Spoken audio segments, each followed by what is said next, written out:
In front of me is HTC Desire 12S, and let me show you how to change SIM to your PIN card on the following device.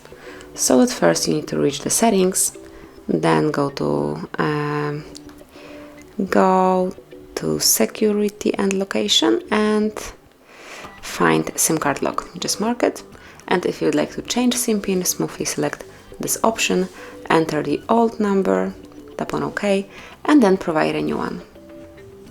Click on OK and then re-enter it just to confirm. Tap on OK to finish the whole operation. And that's it. As you can see, SIM PIN has been changed.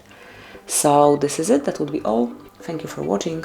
Please subscribe our channel and leave the thumbs up.